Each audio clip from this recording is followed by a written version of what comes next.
আসসালামু আলাইকুম। আশা করি আল্লাহর রহমতে সকলে সুস্থ এবং ভালো আছেন।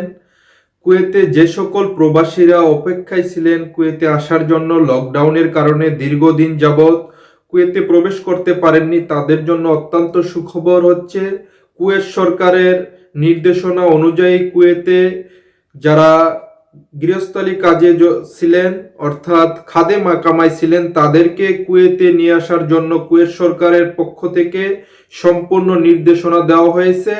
ইতিমধ্যে কুয়েতের সরকারের নির্দেশনা অনুযায়ী নিবন্ধন শুরু হয়ে গেছে। যারা বর্তমানে বাংলাদেশে অবস্থান করতেছেন, কুয়েতে প্রবেশ করতে পারেননি, আপনারা অতি সত্বর আপনাদের কফিলের সাথে যোগাযোগ করে অবশ্যই নিবন্ধন করে নেবেন। আপনার কফিলকে অবশ্যই নিবন্ধন করতে হবে। কফিলের মাধ্যমে আপনাকে নিবন্ধন করে কুয়েতে আসতে হবে।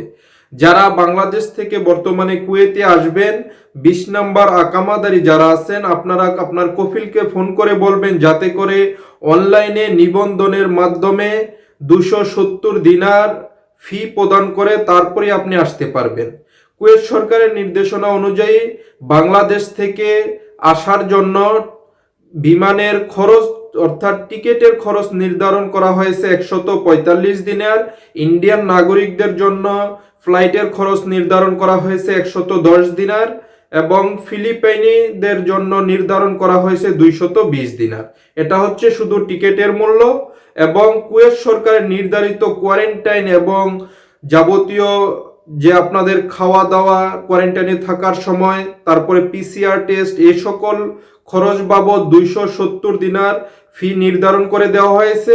এই 270 দিনার ফিটি আপনার কফিলের মাধ্যমে কফিল আবেদন করবে, 270 দিনার প্রদান করবে ফি, তারপরে আপনি কুয়েতে আসতে পারবেন।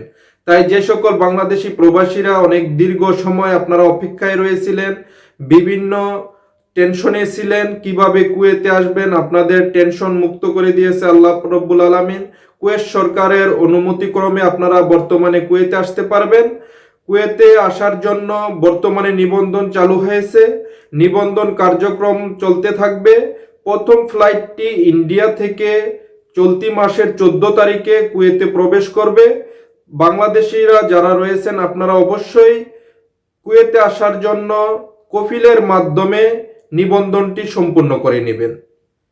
কুয়েত সরকারের স্বরাষ্ট্র মন্ত্রণালয়ে একটি প্রস্তাবনা দেওয়া হয়েছে।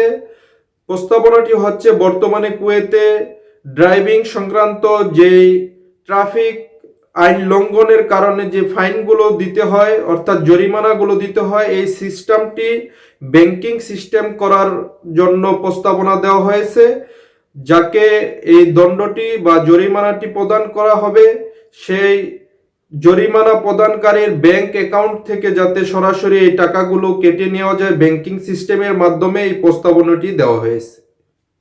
এখন আপনাদেরকে জানিয়ে দেব কুয়েতের গত 24 ঘন্টার সর্বশেষ করোনা আপডেট।